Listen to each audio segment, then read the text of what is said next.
할렐루야. 하나님을 찬양합니다. 반갑습니다. 좀 반가운 표정 좀 해보세요. 찬양도 찬양 잘하셨어요. This is 밀란 스타일. 네? 잘하셨어요. 아주 소수의 인원이 다 전공하시나 봐요. 여기는 뭐 웬만큼 전공 안 하면 못 끼겠는데. 우리 주 예수 그리스도의 은혜와 하나님의 평강이 이 시간 예배드린 여러분 모두에게 함께 하시기를 바랍니다.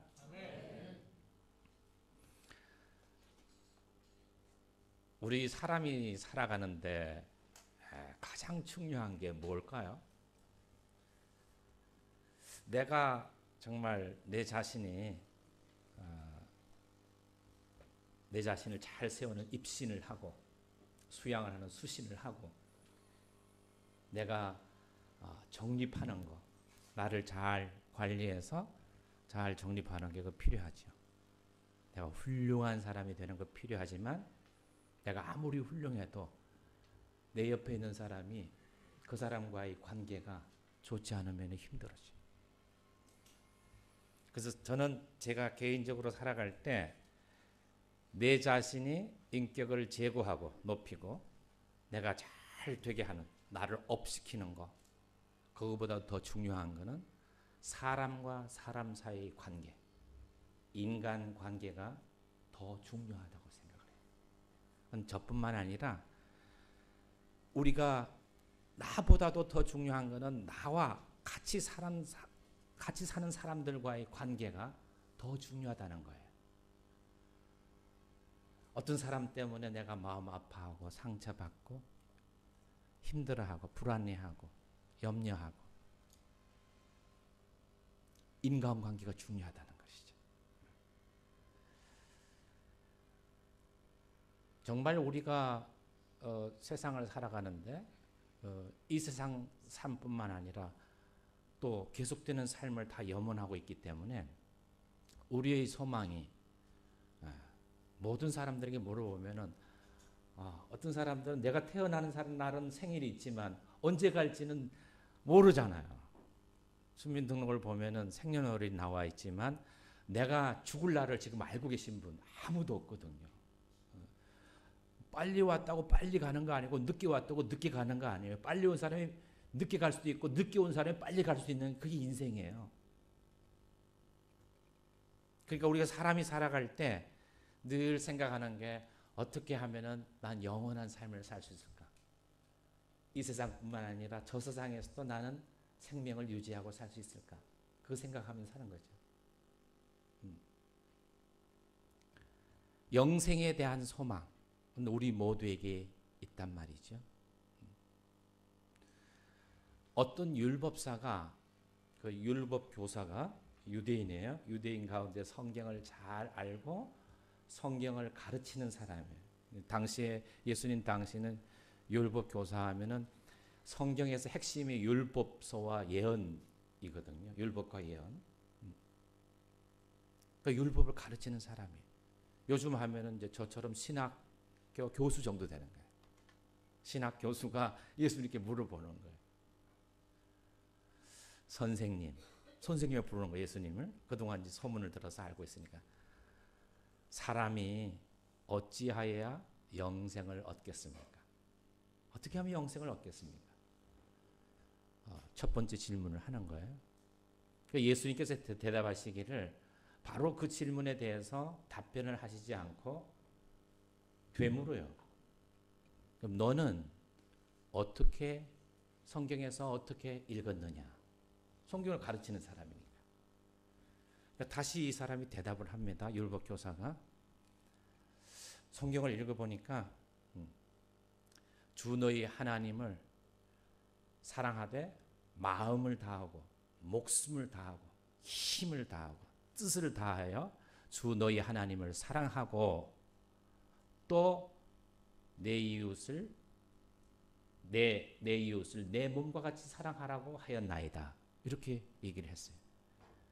예수님께서 옳도다,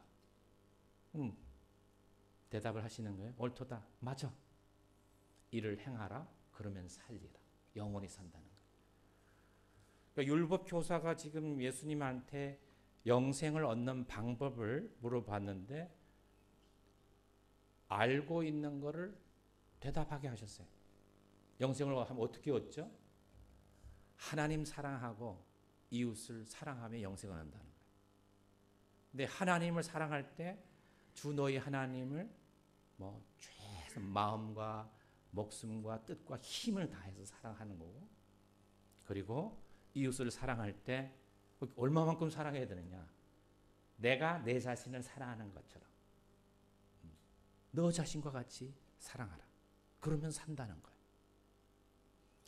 물론 율법 교사가 예수님께 이렇게 물어본 것은 좋은 동기로 물어본 게 아니에요. 몰라서 물어본 게 아니에요. 두 가지 이유 때문에 이 질문을 한 거죠. 첫째는 예수님을 시험하려고.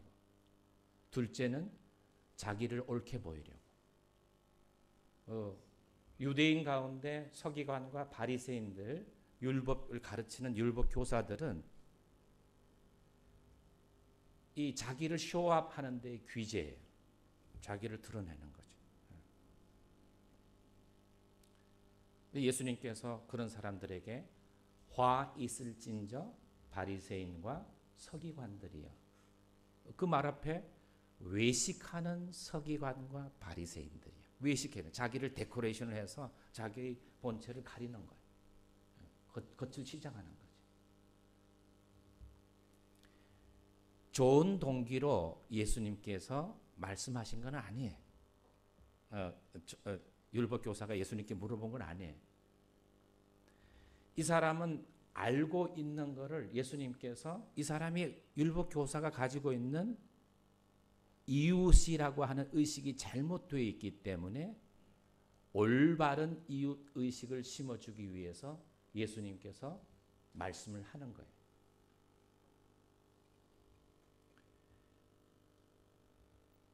율법 교사가 하나님 사랑하고 이웃을 사랑하는 거, 그게 영생을 얻는 방법이라는 것을 알고 있어요.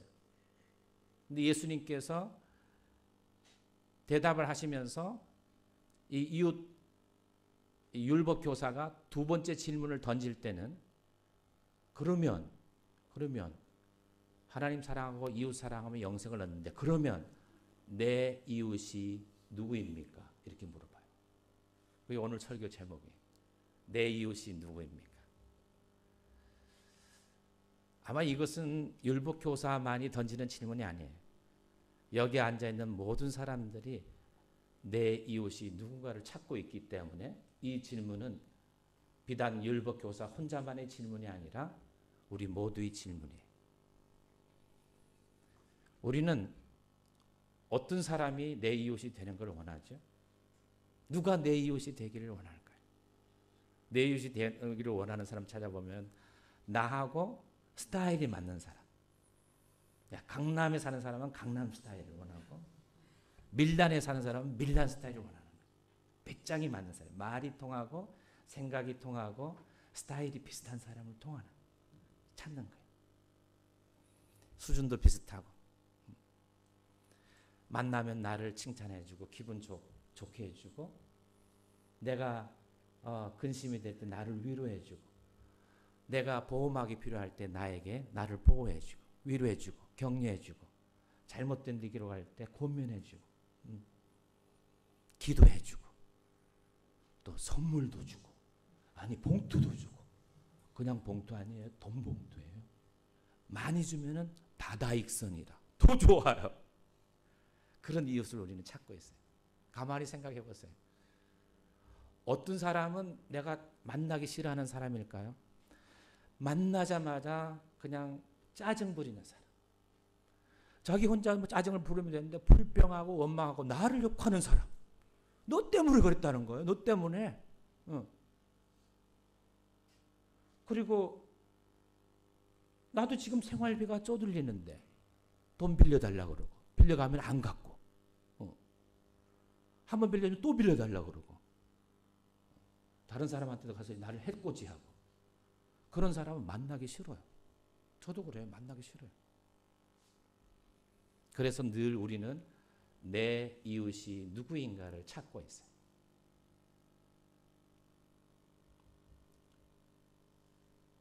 그러나 주님께서 말하는 이웃, 우리가 가지고 있는 이웃의식에 문제가 있기 때문에 주님께서는 이웃의식을 바꾸기를 원하시는 거죠.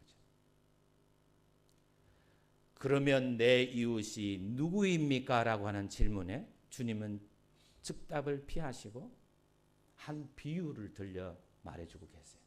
그것은 강도 만난 이웃을 지나가는 새 행인을 묘사한 비유인데요. 선한 사마리아인의 비유라고 우리가 잘 알고 있는 비유예요. 어떤 사람이 강도를 만났어요. 강도를 만났는데 여리고에서 이 예루살렘 가는 길에서 강도로 만난 거예요. 여리고는 사해 북쪽에 있는 지구상에서 가장 낮은 곳에 위치해 있어요. 해발 마이너스 250m. 사해가 지금 해발 430m거든요. 그리고 예루살렘은 해발 750m.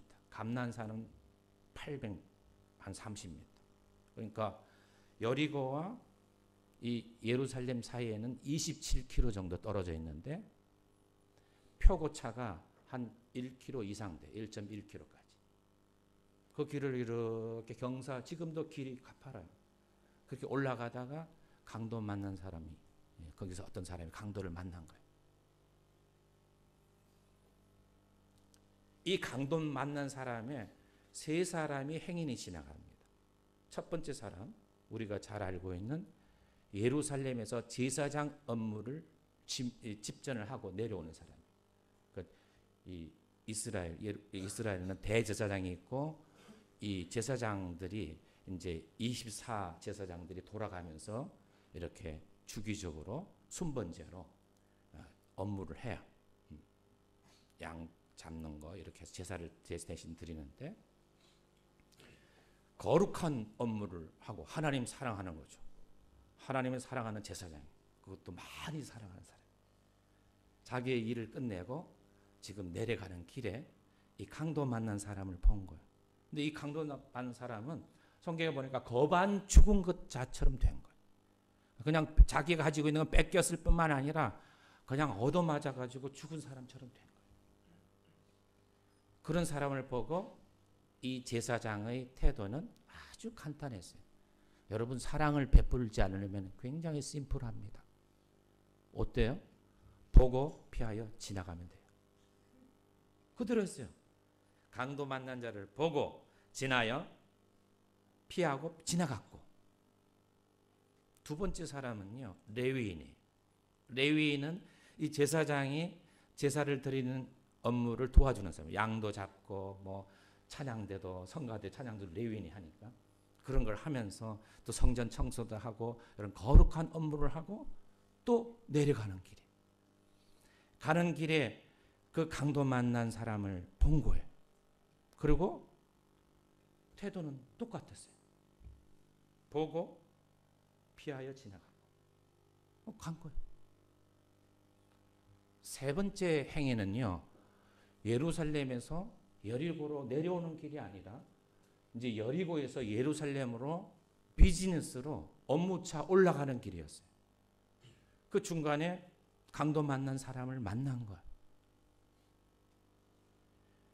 이 사람은 앞에 두 사람과는 달리 자기가 가지고 있는 포도주와 이 기름, 올리브 기름을 붓고 상처를 싸매고 응급처치를 하고 그리고 자기의 자가용 짐승에다가 태우고 그리고 그 사람을 데리고 자기가 늘 묵던 호텔로 숙소로 여인숙으로 가서 거기서 하루 동안 정성껏 간호하고 간호비 하는데 돈이 들잖아요. 주막 주인에게 이 경비를 드리고 그까지만 하는 게 아니라 내가 일을 끝내고 돌아올 때, 다시 돌아올 거예요. 돌아올 때 부비가 더 들면 갚으리이다. 만약에 이 치료비가 더 들면 내가 더 갚겠습니다. 자기 크레딧 카드까지 이용을 한 거예요. 그리고 예수님께서 묻습니다. 율법 교사에게, 그러면은 네 생각에는 이 세 사람 중에서 누가 강도 맞는 사람의 이웃이 되겠느냐? 그러니까 이제 율법 교사가 대답합니다. 자비를 베푼 사람입니다. 예수님 다시 말씀하십니다. 너도 가서 이와 같이 하라. 제가 오늘 설교 본문을 짧게 25절로 29절까지 한 거는 길게 하면요 다 잊어버려요. 그것만 하고 그 뒤에 부분은 제가 좀 설명을 한 거예요. 잘 알고 있는 얘기예요. 율법교사의 이웃을 찾는 율법교사의 이웃이 누구입니까? 라는 질문에 예수님께서는 너도 가서 이와 같이 하라로 끝내신 거예요. 그 대답으로. 그것이 주는 예수님이 말씀하고 있는 이웃의식, 우리가 가져야 될 이웃의식이 무엇인가를 찾아보고자 하는 것이죠. 저는 80년대 독일에서 유학을 했어요. 6년 4개월 동안 독일에서 유학을 하고 학위를 했는데, 제가 살던 곳은 그 뉘른베르크에 있는 그쪽이었는데, 그쪽은 한인들이 이렇게 많지 않아요. 밀라노처럼 여기는 벌써 옷이 세련됐잖아요. 거기는 그냥 청바지 입고 나오는 사람도 많아요. 청바지가 입은 예쁜 여자도 있지만, 하여튼 티셔츠 걸치고 뭐 이렇게 오는 사람들 많았어요. 근데 이게 한국 사람들이 어떤 외국인이 따로 있는 게 아니에요. 그렇죠? 누구든지 외국인 나가 살면 외국인이에요. 우리가 딱 여기 외국인이 써 있는 게 아니잖아요. 대한민국 사람이 대한민국 밖에서 살면 외국인이고, 독일 사람이 독일 밖에서 살면 외국인이에요. 다 외국인이에요. 누구나 다 외국인이 될 수 있어요. 그럼에도 불구하고 이탈리아에 살면서, 밀란에 살면서 소수민족으로 산다는 게 쉬운 건 아니에요. 어떤 때는 억울함을 당할 때도 있고, 말이 안 통할 때도 있고, 말은 통하는데 뭔 말이야? 까삐똑? 뭔 말이야 이게? 무슨 말인지 모를 때가 많단 말이에요. 문화를 모르니까. 오래 계신 분이야 뭐 알겠지만 모를 경우가 많죠. 그래서 우리는 서로 동족을 만나면 그냥 우리말을 한다는 것 자체가 그냥 너무 좋은 거예요. 그리고 다가가다가 그냥 그쪽에서 나온 가시가 있는지 모르고 푹 찔려가지고 아파가지고 뒤로 나자빠지고 다시는 만나지 않고. 근데 우리 속에는 다 이 그리움도 있고 또 두려움도 있는 거예요. 이 양가적인 감정, 이게 다 우리 속에 있는 거예요. 외로워서 만나기는 해야 되는데 만나다 보면은 깊어지다 보면은 상처받고 그런 게 있더라고요. 저도 많이 친해졌어요.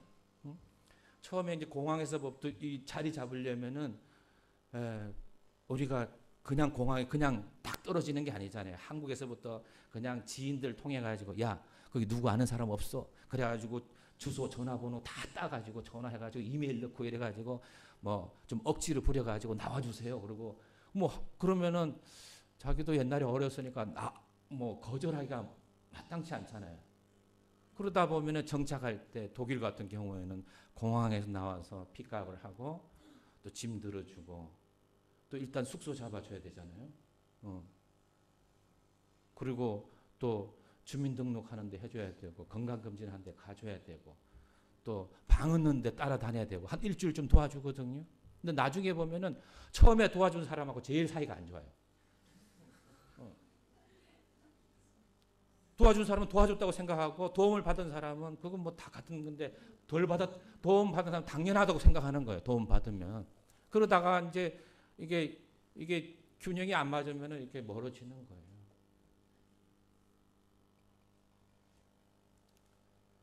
막 친해져요. 한참 친해지다가 저 집에 숟가락 몇 개 있는지까지 다 알아요.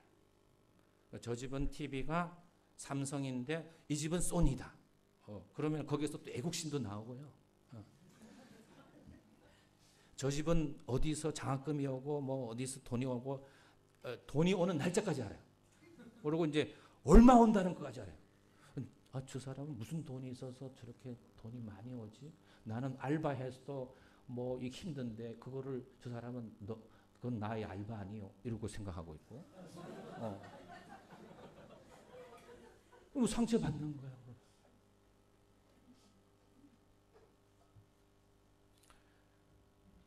우리는 다 나를 도와줄 내 이웃을 찾습니다. 그런데 주님은 뭐라고 말씀하실까요? 주님이 가르치시는 이웃 사랑, 이웃을 사랑하려면 이웃이 누구인가를 알아야 되는 거죠. 세 가지 말씀을 해주세요. 첫째 말씀은 이웃 사랑을 하는 이웃의 문제는 객체의 문제가 아니라 주체의 문제라는 거예요. 이웃은 주체의 문제입니다. 무슨 말이에요? 이웃은 누가 나의 이웃인가라는 문제가 아니라 나는 누구의 이웃이 될 것인가라는 문제라는 거예요.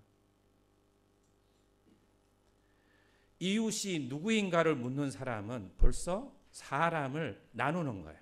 이웃인 사람과 이웃 아닌 사람으로 나누는 거예요.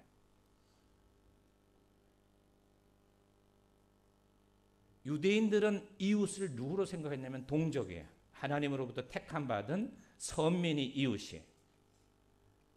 선민이 아닌 사람은 이웃이 아니에요. 이방인들은. 헬라인들은 어떤 사람을 이웃으로 생각했냐면은 지적인 수준이 비슷하고 헬라 말이 통하는 사람, 적어도 헬라 말이 통하는 사람이 이웃이에요. 헬라인. 그리고 헬라 말을 못하고 버벅거리는 사람은 야만인. 헬라인이나 야만이나 이렇게 나오잖아요. 헬라인들은 이게 말이 통하면은 이 말 못하는 사람을 야만인을 바르바로이라 그래요. 바르바로스 하면은 이제 야만인이고 그 복수가 바르바로이죠. 그게 어디서 유래됐냐면은 영어에 이제 바바리안의 말이 여기서 나왔는데 바바리 입은 사람 아니에요. 바바리안이 헬라 말로 바바바 이렇게 하는 사람이라는 거예요. 헬라 말을 못해서 버벅거리는 사람, 이렇게 하는 게 그게 야만이네, 야만인. 그 사람들은 이웃을 생각 안 하는 거예요. 우리는 어떻게 우리 국어 사전을 보면요, 이웃은 우리 어떤 자기가 사는 주변에 사는 사람이나 그 소유 이렇게 돼 있어요. 소유물, 이웃. 우리는 지역적으로 생각하는 거예요.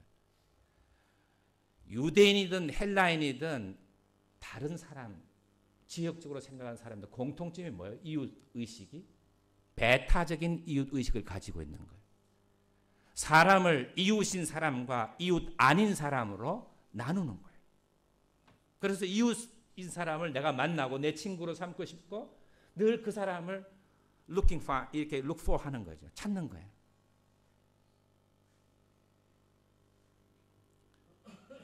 아닌 사람이 누구냐?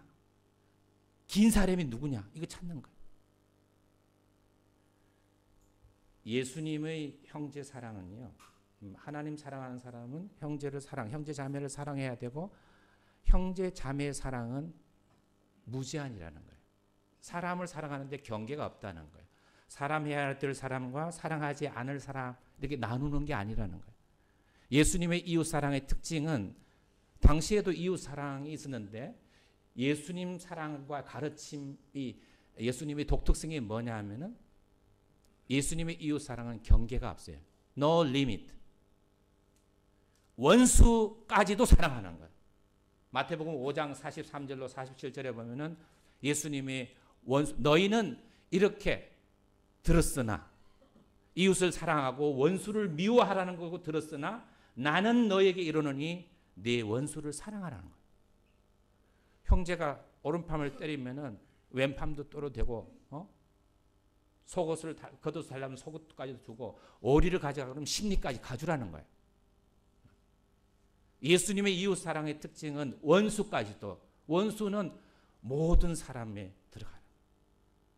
예수님의 이웃 사랑은 사람 사랑이란 말하고 똑같아요. 정말 하나님을 사랑하는 사람은 사람을 사랑하라는 거예요.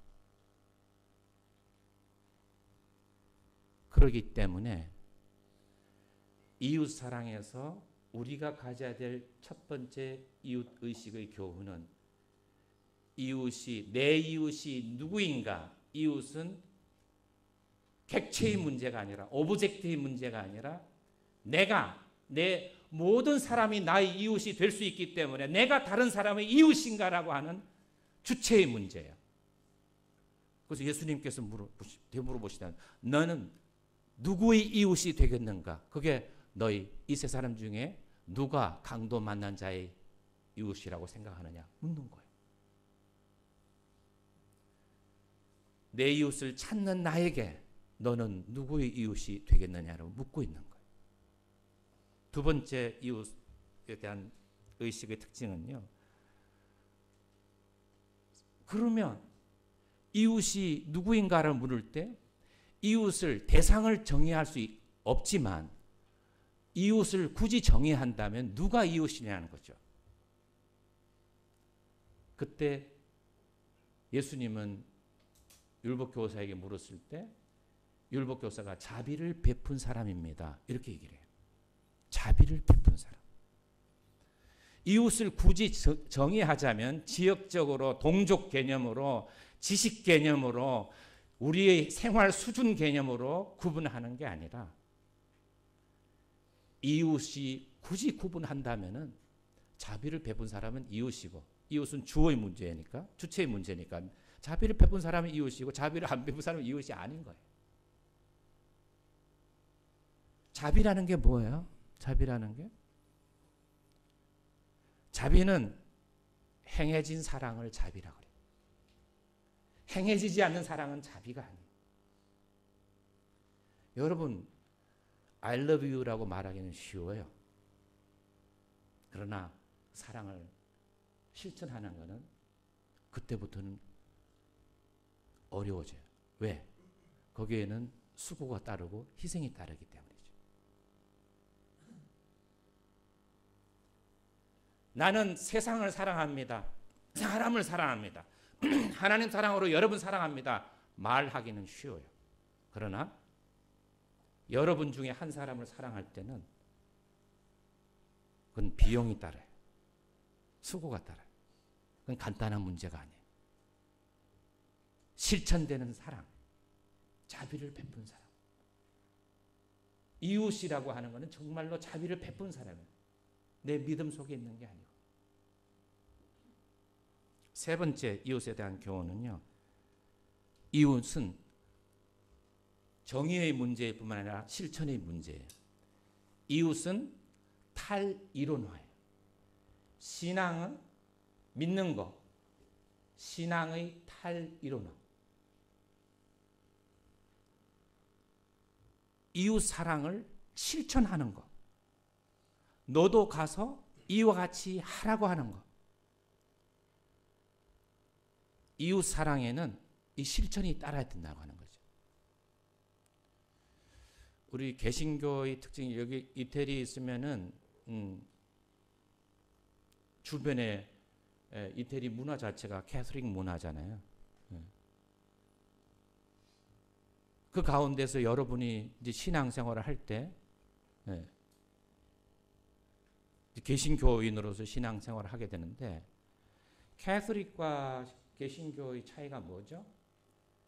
뭐 성모 마리아, 교황 이런 거 다 빼고, 직제를 다 빼고, 구원에 있어서, 구원론에서 가장 큰 차이가 뭐냐면은, 캐서릭은 믿음과 행함으로 구원을 얻어요.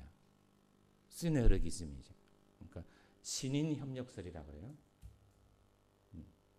하나님 은혜로 믿고, 하나님 은혜로 믿고 거기에 대한 인간의 응답으로 행해야, 사람의 행위가 있어야 구원을 받는다는 거예요.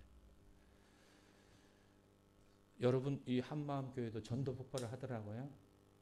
저도 전도폭발을 하고 전도폭발 훈련을 80년대에 받고 교회에서 3년 동안 전도폭발 훈련도 시키고 전도폭발 전략위원으로 오랫동안 수고를 했어요. 그런데 이제 교수 생활을 하다 보니까 목사님들은 교수를 자꾸 빼는 경향이 있어요. 나중에는 이름을 빼버리더라고요.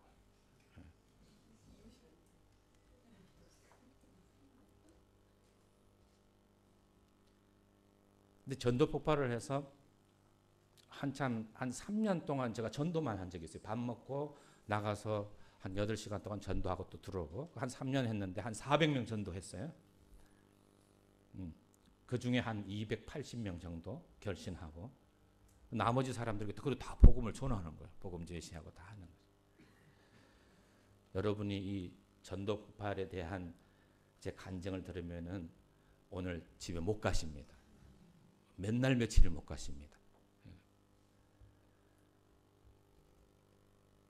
근데 한 번은 강남에요. 오늘 강남에 여러 번 나오네요. 강남에 갔는데 강남에 이제 화실에 가서 화실에 신부님이 그림을 그리러 왔는데 제가 훈련생 둘을 데리고 복음을 이제 전도하러 갔었어요. 근데 신부님인데 할까 말까 긴가 이렇게 하다가 그냥 한번 해봤어요. 이제 시작을 하는 거예요. 2가지 신단 질문을. 신부님, 오늘이라도 이 세상을 떠나신다면 천국에 들어가시겠다고 생각하십니까? 하니까 안 들어요. 못 들어간다고 생각해요. 2번째 신단 질문. 그러면 신부님 왜 천국에 못 들어가신다고 생각을 하십니까? 그러니까 이분이 뭐라고 대답을 하냐면은 난 그렇게 착한 일, 그렇게 천국에 갈 만큼 아직까지 난 그만큼 일을 못했다는 거예요. 신부가 누구예요? 신랑 부인이 아니죠. 신부는 독신으로 살면서 나는 평생 주님의 종으로 특별하게 살겠습니다고 하고 서품서사를 받은 사람들이 임직식을 한 사람이에요. 우리 개신교하고 달리 뭐 목사 안수 받고 이런 게 아니고 그 사람들은 이 바닥에 쫙 엎드려요. 사지를 깔고 엎드려요. 죽는다는 거예요. 내가 신부가 되는 순간부터 죽겠습니다. 이렇게 한 사람인데 그렇게 얘기하더라고요. 그래서 제가 복음 전 제시를 다 했어요. 옳다구나. 그래서 이제 복음 제시를 다 하고 이제 결신 이제 기도를 그러면은 이렇게 영접을 하시겠냐고 물어보니까 그건 못 하겠대요. 당연히 못 하죠. 그러나 이제 개신교와의 그 차이점은 분명히 얘기를 한 거죠. 개신교와의 차이점에 아주 중요한 거는 우리는 오직 믿음, 솔라 피데, 오직 믿음으로 구원받아요. 근데 캐톨릭은 믿음과 행함으로 구원받아요. 그래서 많은 캐톨릭인들은 행함이 적기 때문에 구원에 대한 확신이 적은 사람들이 많아요. 누가 감히 나는 구원받을 행위를 했다고 생각을 하겠어요? 마찬가지로 많은 개신교인들 가운데 오직 믿음으로 구원을 얻었다고 행위에 대해서 별로 신경 안 쓰는 분이 많아요. 오히려 행위를 보면 정말 예수 믿고 싶지 않은 사람도 많아요. 캐톨릭에서 1517년에 마틴 루터가 독일에서 정교개혁을 일으킬 때 마틴 루터가 쓴 마틴 루터 전집에 보면은 서문에 무슨 얘기가 있냐면 이런 얘기가 있어요. 우리는 신앙이 없는 행위주의자가 되어서도 안 되고 액티비스트가 되어서도 안 되고 행함이 없는 신앙주의자가 되어서도 안 된다. 개신교인이라고 해서 행함을 행하지 않아도 좋다는 성경 구절은 한 군데도 없어요. 오직 믿음으로 구원을 얻는다고 해서 행하지 않아도 좋다고 말한 성경 구절을 한 군데 발견했어요? 없어요. 다만 행함에 대한 이해가 개신교와 천주교가 다른 거예요. 천주교에는 행함을 구원의 2번째 요소로 이해하는 거고 믿음과 행함이 있어야 된다고 생각하는 거고 개신교인들은 오직 믿음으로 구원받고 영생이 시작된 사람들은 행함을 열매로 이해하는 거예요. 열매는 맺혀져야 돼요. 내가 정말 믿음으로 구원받은 백성이라면 나에게는 행함의 열매가 맺혀져야 되는 거예요. 맺혀져야 되는 거예요. 복음의 씨앗이 뿌려졌으면 그게 자라고 열매를 맺어야 되는 거죠.